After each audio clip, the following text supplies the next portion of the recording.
This is FE Peer Review. The date is December the 31st, 2024. The final experiment, What's Up with the Shadows? Okay, I have really got some second thoughts about making this video at all. We're going to be looking at shadows. It's an interesting subject on its own, but what bothers me about this discussion is that what's going on is that there are a number of flat earthers who are pointing at the live stream footage and the 3D 360-degree footage, and trying to build some kind of a case that it's all some sort of faked CGI hoax type nonsense. And they're doing that by looking at shadows. Now, I don't have any problem with them looking at shadows. I have a problem with this whole thing of trying to build up some kind of a hoax case, because fundamentally, they're making serious accusations. I touched on this in a recent video. They're making very serious accusations of a bunch of people creating some kind of hoax. That's a very serious business. That's actually criminal. I mean, the fraudulent behavior is criminal, but so is what is practically libelous talk on the part of the flat earthers that are doing this. In the world of science, it's a serious business to break the public trust. So serious that people lose their lifetime tenure, lifetime pensions, their entire professional reputation if they are proven to have engaged in, data manipulation, plagiarism, things like this. So to make an accusation of that kind against somebody is an equally serious thing.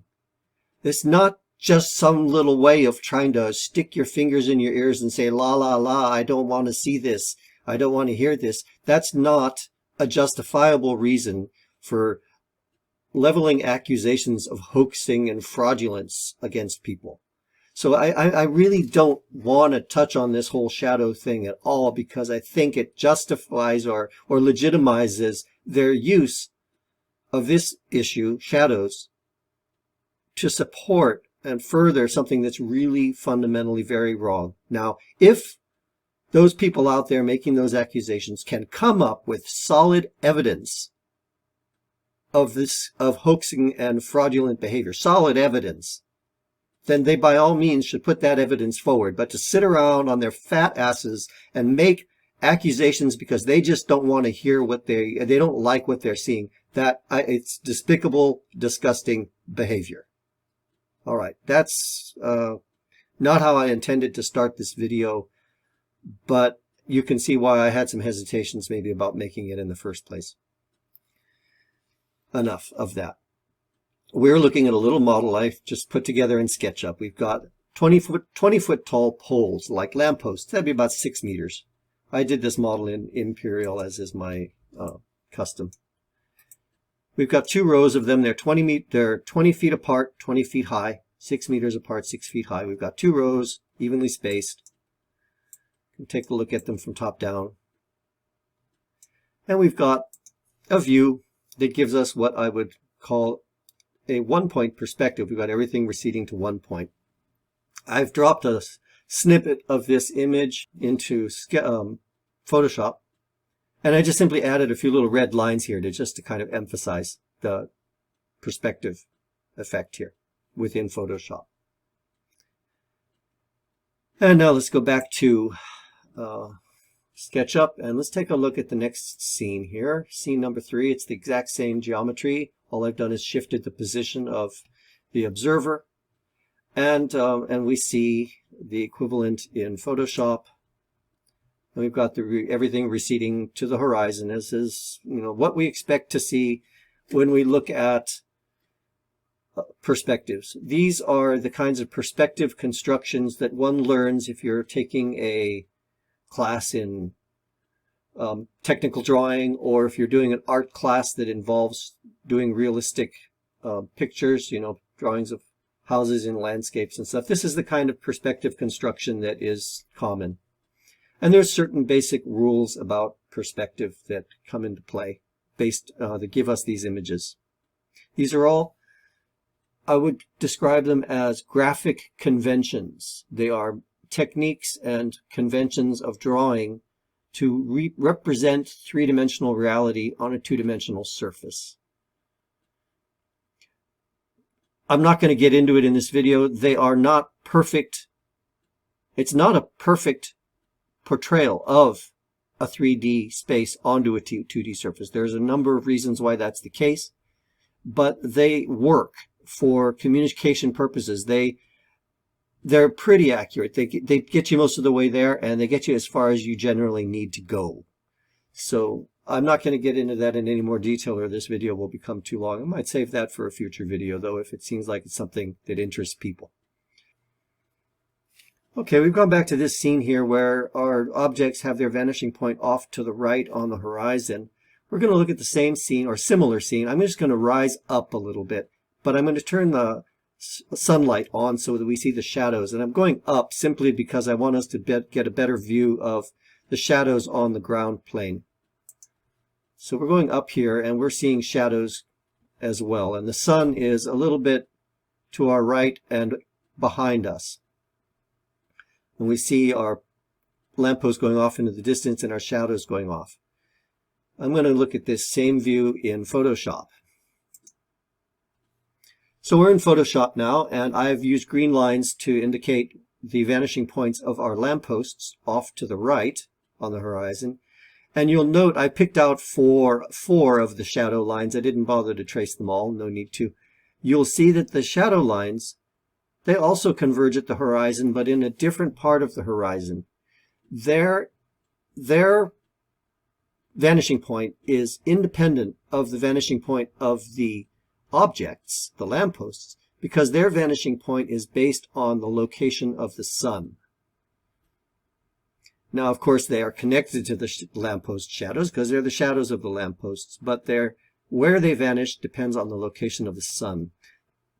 Okay, so we're back looking at that same view in SketchUp, and what I'm going to do is I'm not going to change the observation point, but I'm going to change the time of day. It's going to be, the sun is going to be a little further to our right, which means the shadows are going to stretch off a little further to the left. You can see the transition happening. So now the shadows are pointing further off to the left. If we look at this in Photoshop, we see that the vanishing point is further to the left, and that's because the location of the sun is different than the previous image. Let's go back to the previous image and the new one. So as you can see, the alignment of the shadows is sun-based and is not using the same vanishing point as the objects themselves. So that's just a point to make sure that's abundantly clear to people. These are two separate issues, the vanishing points, the perspective of the lampposts, and the perspective of the shadows. Next thing I'm going to do here is I'm going to take this view and I'm going to alter our location so that we're looking straight down on it from above. Because as we saw in the Photoshop image, those shadow lines are converging to a point on the horizon. But what does it look like when we're looking straight down from above?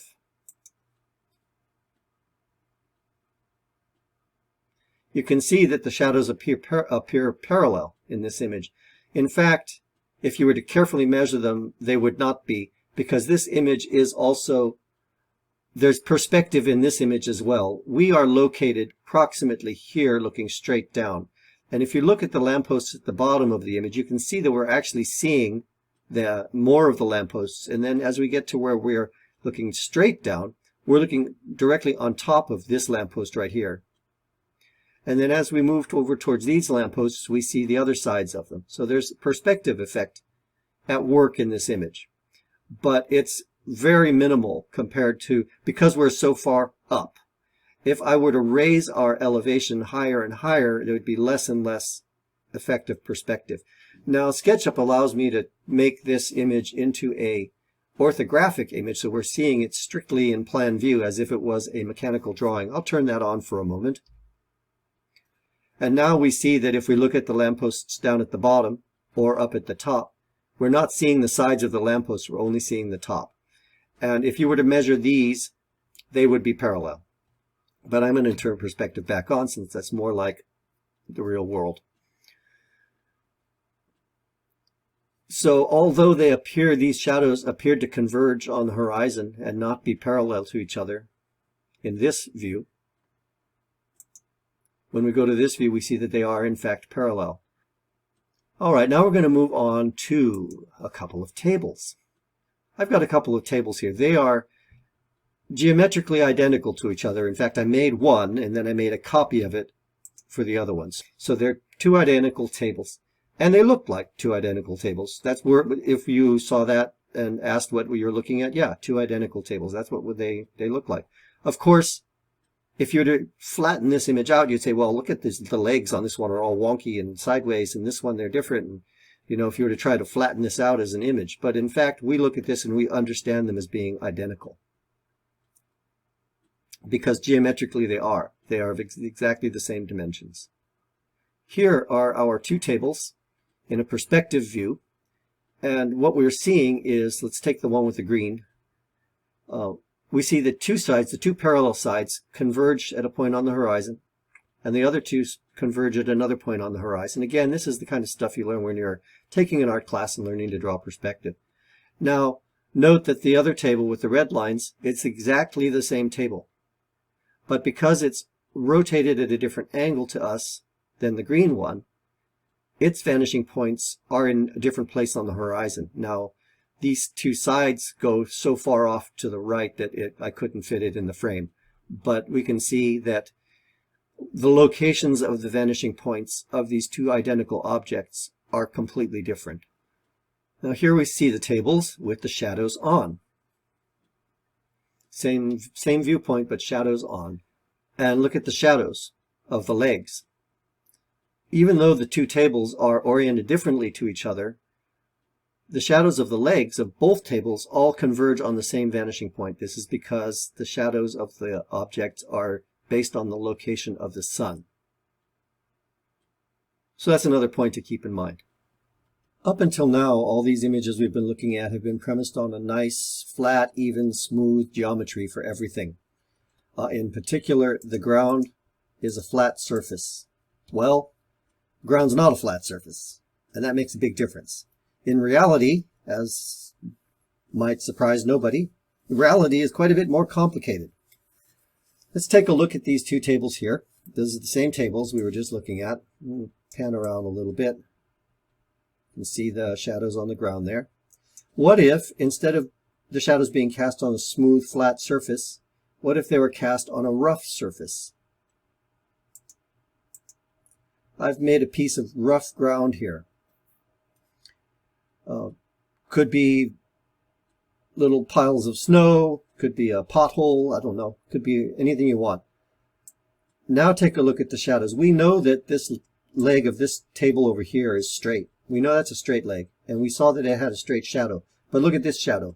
There's nothing straight about this shadow, or about the shadow from this leg either, right? And so when you say, well, these two objects are parallel to each other, but look at their shadows. Their shadows are all wonky and sideways. True, and over here, here's a dip. So the shape of the ground matters. And we can see plenty of that at work in the video footage. I'm going to go over to the video footage now.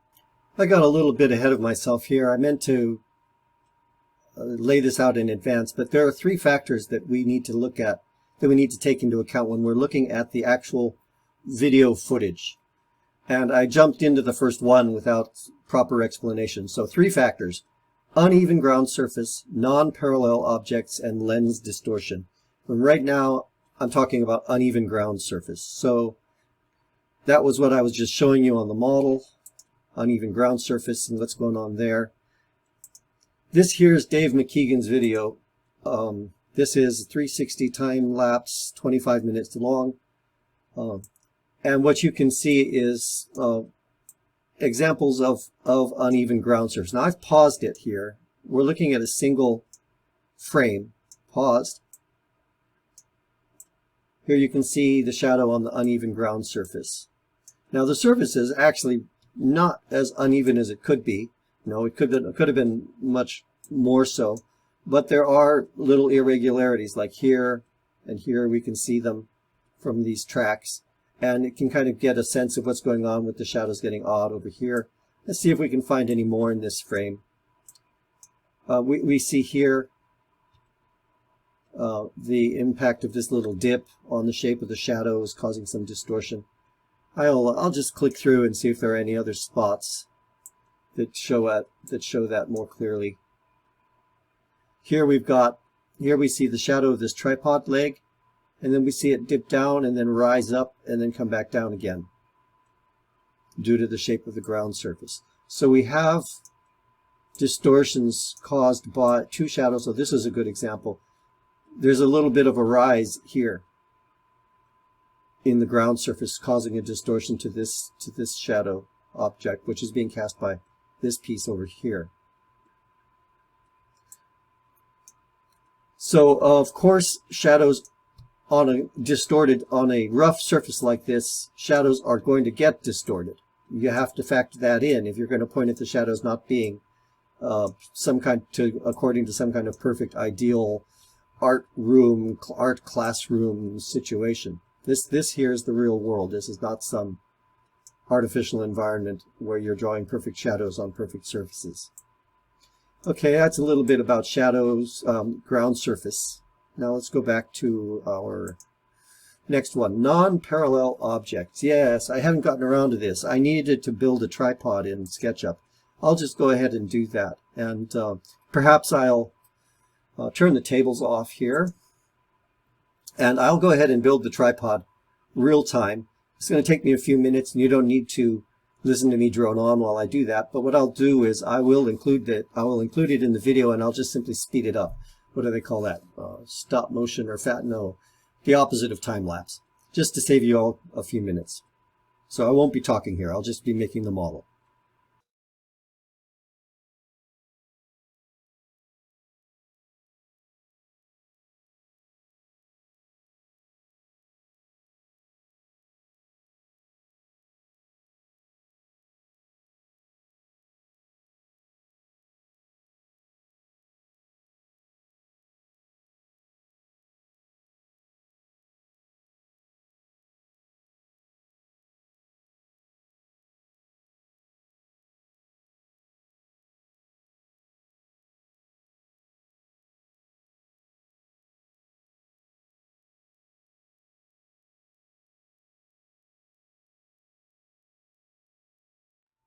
All right, admittedly, that's a pretty crude camera on a tripod, but it will suffice for our purposes.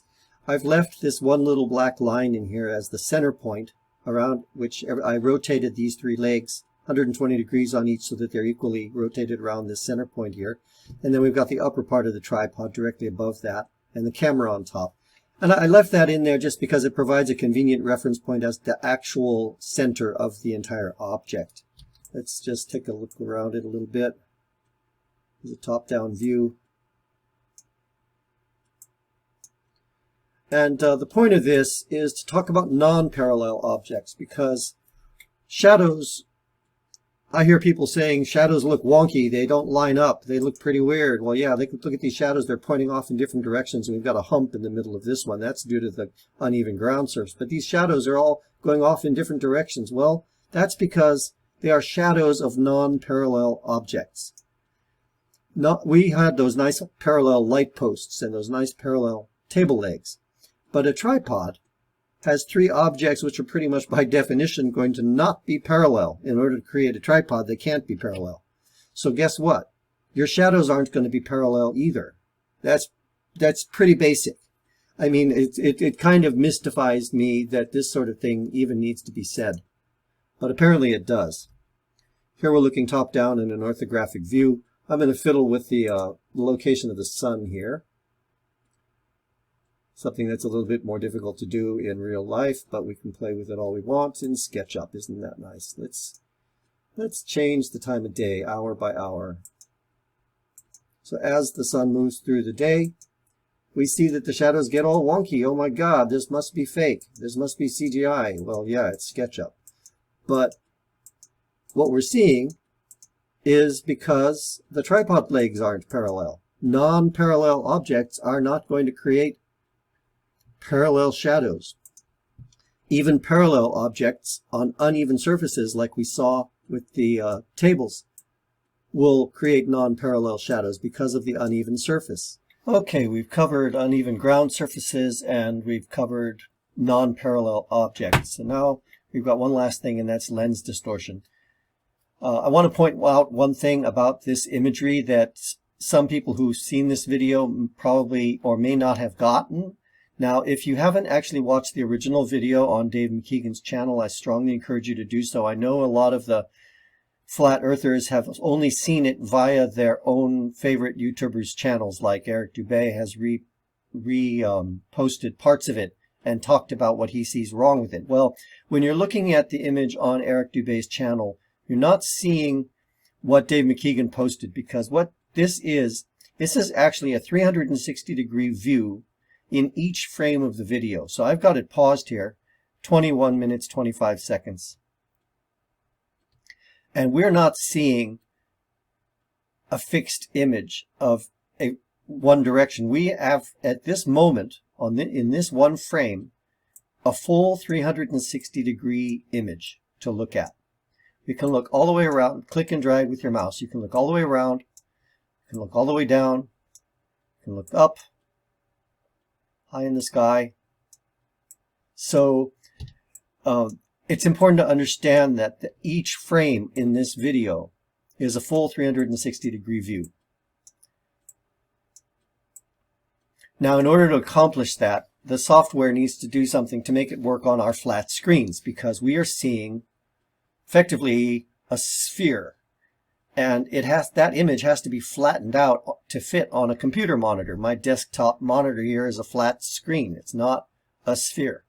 So the software has to map the image from a curved surface onto a flat surface. This is exactly like what goes on when they make maps of the Earth, using different kinds of projections to go from the globe to the map. I made a number of videos on those projections in the past. So what you see here with this single frame, for example, you see this table, and the camera and this table are at a fixed relationship in terms of distance. This is getting into parallax here. Why do the images not seem to go with the parallax we might expect to see? Well, the parallax is dependent on the location of the viewer and the location of the object, and that relative location, that relative distance location. And if there's a second object, the relationship of the three objects in terms of space. And as those relationships change, you get parallax effects. But what we see in this image is there's no change in the relationship of the actual distances between three objects. This is a fixed moment in time. But we're seeing the mapped image, the mapped three-dimensional spherical image onto a flat surface. I have picked the tabletop and put that in the center of the frame. So now the software is stretching and moving everything to fit on that flat surface. Imagine taking a beach ball, letting all the air out, and then trying to flatten the beach ball out. You can't do it. I mean, for a start, it's going to be doubled over on itself. So you'll have to put a slice in it somewhere, and then you have to stretch it all out and distort the shape of it in order to make it flatten out. That's what's happening here with the image, and this is at a fixed moment in time. So as I move the table, well, I have the table in the center, and everything is being stretched towards the edges. So you're going to get the most distortion around the edges, the least distortion in the middle. As I move the table from the center to the edge of the frame, it's still the same moment in time, but now the table is in a different part of the frame, and so it's being distorted by the software in order to fit on the flat screen, right? See how it changes as I move it around? But you'll notice, take example the two right legs of the table. The closer one is on the right, on the outside, and the further leg behind it is to the left. Notice that there's no change in parallax. Those two legs remain relative to each other. We see them in the same position. So there's no parallax happening because there's no actual change in relationship in space between ourselves and the two table legs. All that's happening is that the software that converts this image from 3D to 2D is having to distort the image in different amounts. So that's the lens distortion that's involved in a 360 camera, and it can be pretty severe and pretty obvious in certain places. Look at how the camera lens here appears to be pointing at a lower angle, and then as I pull it this way, it appears almost like it's changing direction, but that's just because it's being mapped to my monitor differently. Now let's take the sun and put the sun right smack in the center. Eric Dubay talked about the sun. Here's the sun in the center of the frame, and again, as a reminder, this is a fixed moment in time. We're at 22:05 right now. This is a fixed moment in time, a single frame from the video, and the sun appears perfectly round. As I move the sun to the upper left corner, it becomes oblate, it becomes elliptical, and we see the long axis is pointing towards the upper corner. As I move the sun down to the lower corner of the frame, it changes shape, and the long axis is pointing towards the lower corner. Now I'll bring it back to the middle, becomes a circle again. I bring it up to the upper right, and we see the long axis pointing towards the upper right, and the long axis pointing towards the lower right. So this is why the sun appears to change shape in different parts of the video, because it depends on where the sun is in the frame. Now, interestingly, when they do map projections of the Earth onto a flat map, they actually can chart the amount of distortion the map has in it they actually use a circle, and they show it as elliptical in different parts of the map. I'm going to pull up one of those images. Here's everybody's favorite flat Earth map, the azimuthal equidistant projection. Here's the map up here. I've got an image of it here. You can see it a little bit better. And going back to the page for this projection, we've got what's called the Tissot's indicatrix. Don't ask me who Tissot was, but whoever he was, he came up with this system of showing graphically the amount of distortion on the map. So you see these orange ellipses. Well, if you look towards the center of the map at the North Pole, it's a nice circle. Maybe I can get a bigger version of this image.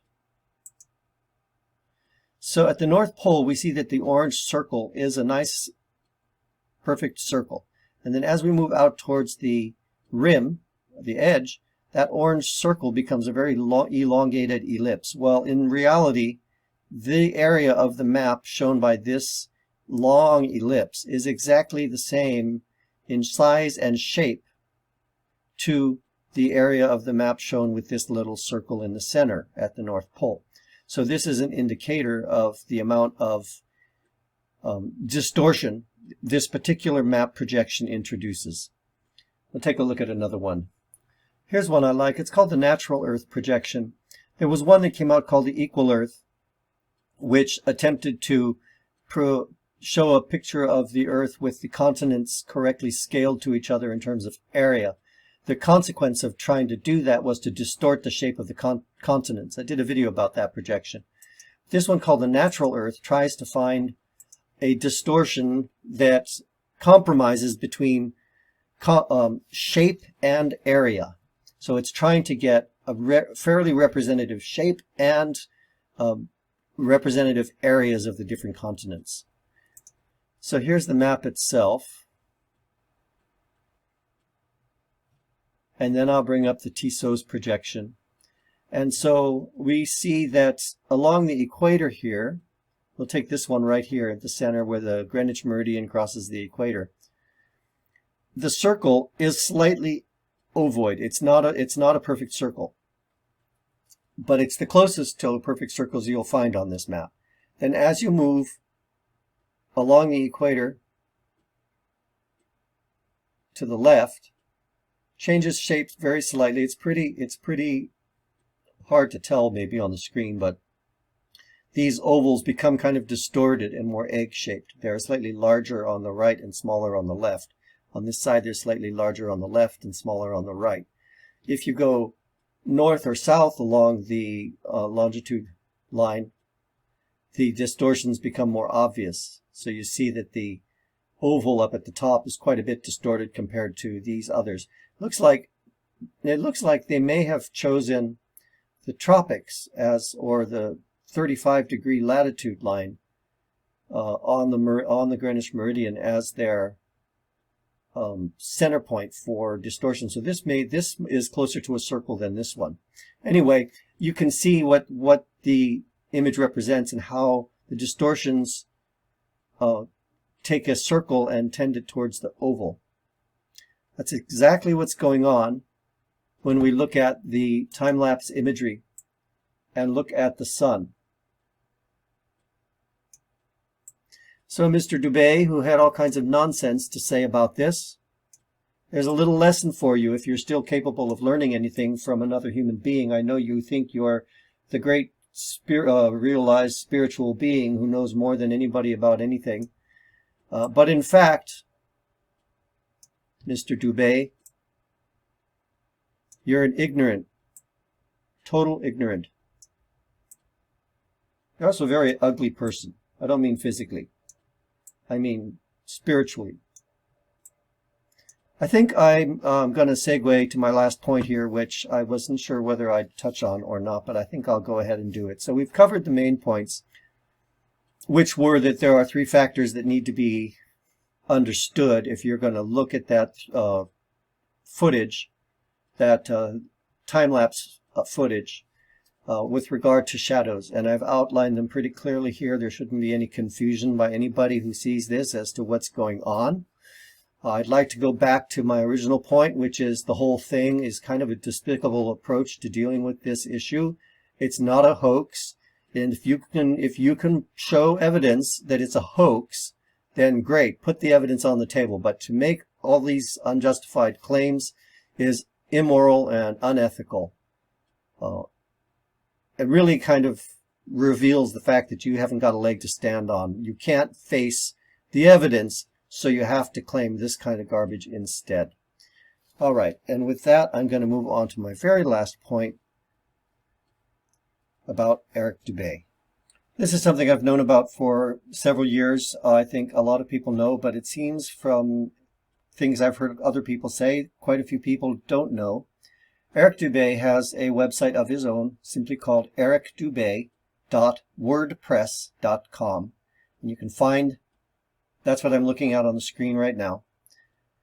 And if you click under Conspiracy, Zionism, and you head over to The Truth About Hitler, you will find a very lengthy article that Eric Dubay wrote entirely in support of Hitler and everything he was and said and thought and did, I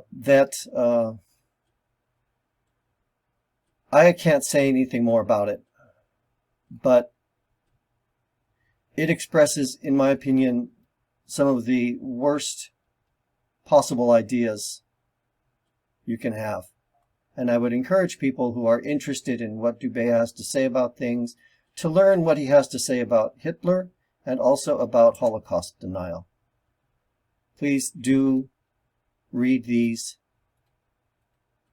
with a skeptical mind, because this is about as bad as it gets. And this is really what Dubay wants to get to when he tries to rope people into his little world. These are the ideas he wants to plant in their minds. Flat Earth is just a bunch of playful nonsense that he can use. It's the bait on the hook to catch the little fish. But this is really what he's trying to do here. And believe me, it's a nightmare, a total nightmare.